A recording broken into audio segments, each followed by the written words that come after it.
There will be a site visit by DEO on August 20th, and security suggests that the board authorize an RFQ for administration of this grant, so that once it is approved and funded, the county will be in a position to move forward. I need board action on that. So moved. Second. Have a motion second on the floor, all in favor? Aye. All opposed, motion carries.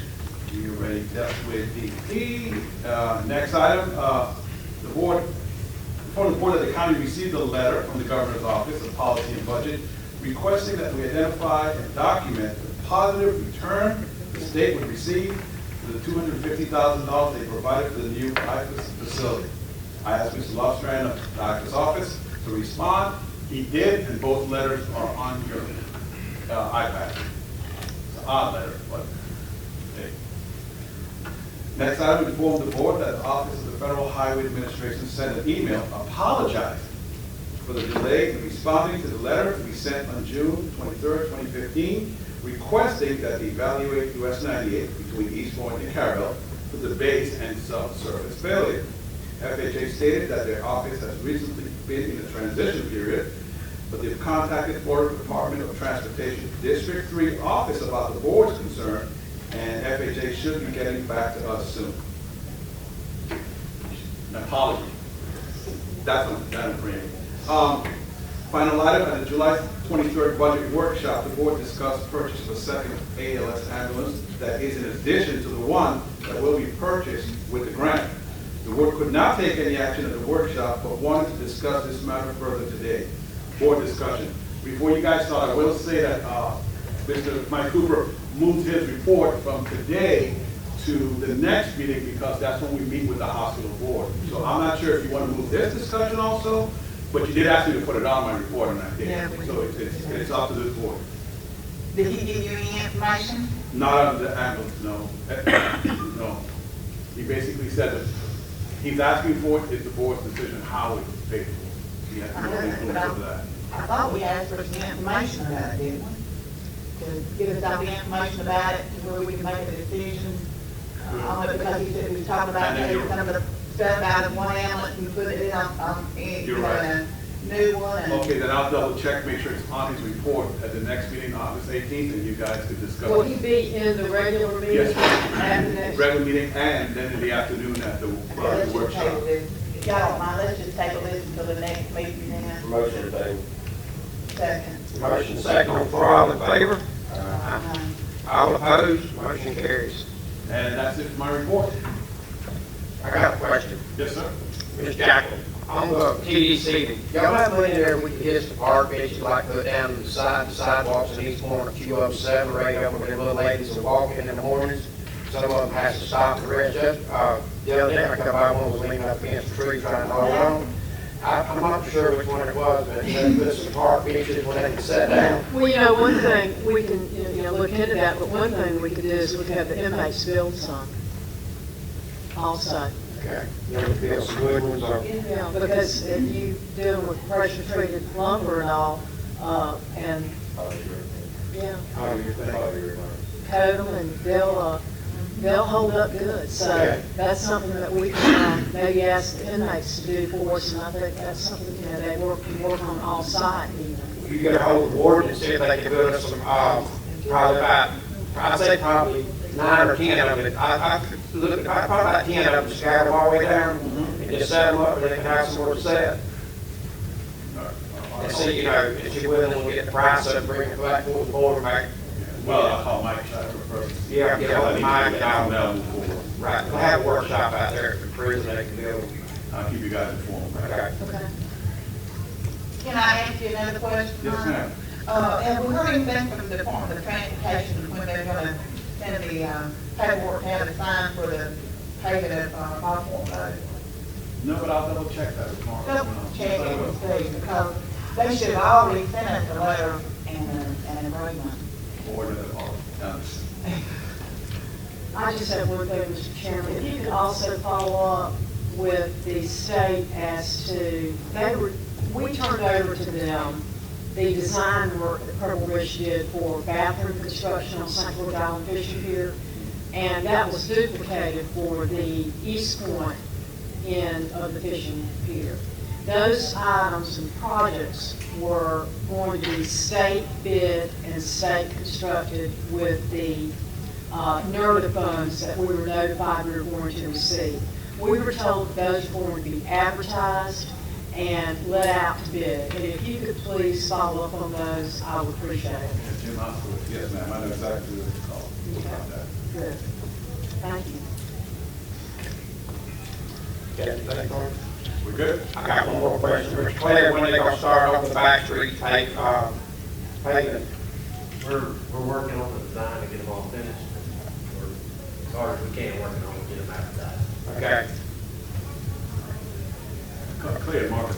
Yeah, I seen them this morning doing some work on the back street drilling or something, so I figured right around the corner now. Any more comments or? All right, thank you. Any public comments?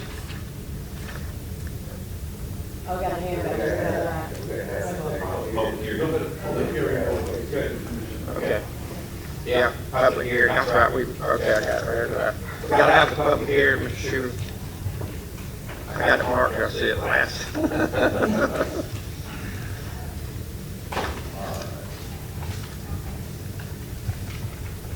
Attached what I'm doing to you now is a copy of a proposed resolution for your consideration on the proposed abandonment of all of Austin Street and all of Weeping Street on St. George Island.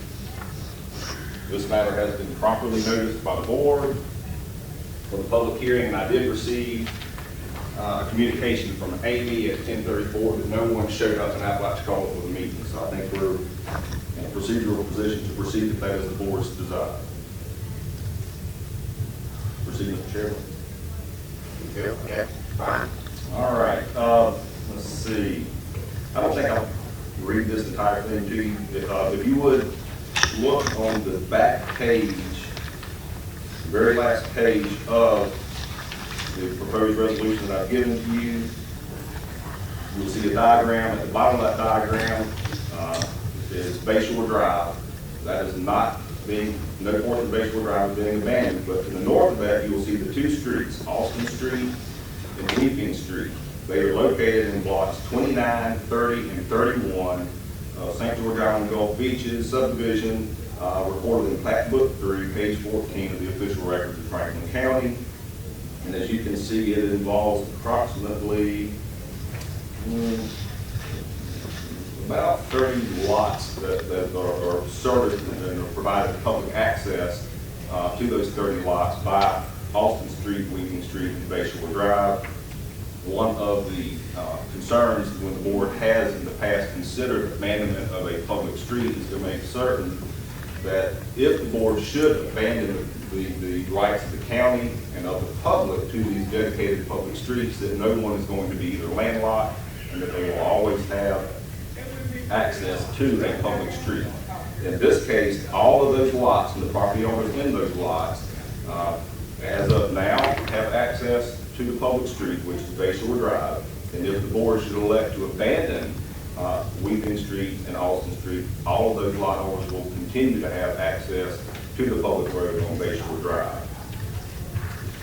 Under Florida statutes in Chapter 336, the board is vested with the authority, which you may exercise here this morning, to abandon either on the motion, as we have in this case, of First Baptist Church on St. George Island, and also of your own motion, to abandon the public's interest in these two streets as I've described it to you here today. Just for the record, because it is part of the statutory requirements, I want to spread upon the minutes of this meeting that none of the roads involved are used for either state or federal highway purposes. These are exclusively local access roads which are owned by the county. And with that, I will take any questions from the board that you may have for me. Any questions, Lord? Any public comment? Any public comments? Yes, ma'am.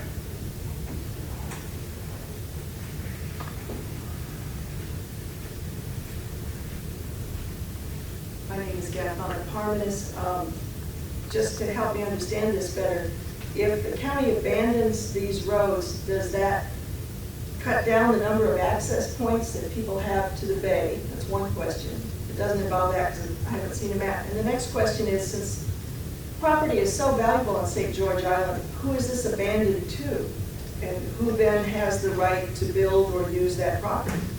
Mr. Chair, I was going to make a few comments after the public comment portion, but a couple of things for the record that I would like to mention regarding this abandonment. First of all, I don't remember being a part of this board, us abandoning any streets, so this is not a typical action that this board is known for taking.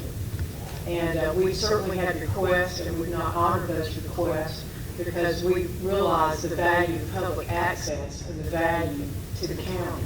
But a couple of comments that I think need to be reflected in the record on considering this public hearing and the abandonment of this area is that, first of all, the county has never maintained this area. They have maintained Bayshore Drive, but this area has been for a number of years blocked off from public access by an electronic gate or so it's been treated as a private road. Now, you might say that even though it's been treated as a private road, maybe it shouldn't have been, but this issue came up as a result of a transfer of property by the church to some individuals, and it was thought to be, when discovered, actually a mistake, an error, Scrivener's error in recording. So the public has never had open and actual access to this area. It was an error in recording and should not have been recorded as such as a public street. The county has never maintained it. And so these were issues that were really not made that public that you may not have been aware of. So it was sort of, a mistake. They found it in a transfer of property. And what we're trying to do now is correct it on behalf of the church of correcting something that shouldn't have been in the record to begin with. And it also, to answer that lady's question, it does not block the public off from any access to the bay. I mean, there's never been any access to the bay from Austin Street or Weeping Street. So we're not denying anybody of public access to the bay from a boat ramp or any access. So it's not, and we would never do that. But it's surrounded by lots, and so there is no access to the bay, public access to the bay. And I appreciate your question because certainly the property is valuable and we have not relinquished it in a number of cases for those reasons. So this property has always, property taxes have been paid on it accordingly. Well, no, the church that paid the taxes. I'm sorry. I stand corrected. It may have been paid in the past, but when it was deeded from Leisure Properties, which is original developers too, it was originally deeded to First Baptist Church Apalachicola, and then they deeded it to First Baptist Church St. George Island. We were the church that they deeded it to. So then if a private holder has it, then the taxes may actually increase. That's correct. You'll probably get, you will get an increase in taxes on the private. But there's never been any access, so we're not cutting anyone off from access to any, because I know how valuable that is. I live here. And as time goes on, it's more and more valuable, so we would never do that. I was add one further comment and clarification from Commissioner Jaffel's statement. It was reported to me early on that there was a long-held belief that for decades the county had already abandoned these two roads, but we could not find any evidence of that. I know that the church went and spoke with, I think it's somebody at the county staff, or maybe Walker looked, they could not find any evidence that there was ever an actual formal abandonment. There was a belief of an abandonment. It was further reported to me that the county has issued a building permit for structure that has been constructed at least within Weeping Street. I can't see visually on the map that there are any structures within Austin Street, but clearly there are structures within Weeping Street which would tend to support the belief that these roads have been abandoned decades ago. With that, I have nothing further to present to the board. Do you have any further questions for me?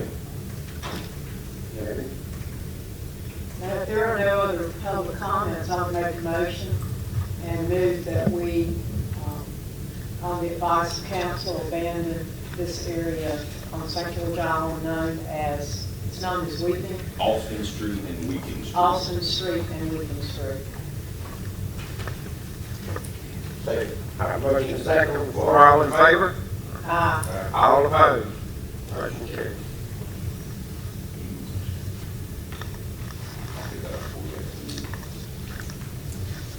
First Baptist Church would like to thank our commissioners and also our planning office and Mr. Schuler for helping us with this. Thank you a lot.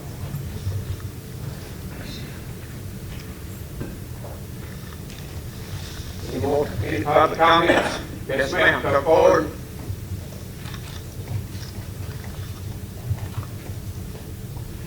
Thank you. I'm Brenda LaPaz, Carabel City Commissioner. I just want to thank you all for coming over and welcome to Carabel. We appreciate you making your public meetings easily available and accessible to our local community. I also want to mention that the fish display ribbon cutting was an extremely short notice and many of us were not able to attend. And I want to give you a belated thank you for the relocation of the recycle bins out here in the west parking lot with the privacy fencing. It's a great improvement to the facilities here in Carabel and improves the appearance of our west parking lot as well for the Camp Gordon Johnson Museum. And I thank you very much. Thank you. Any more public comments? Any more comments? Meeting adjourned.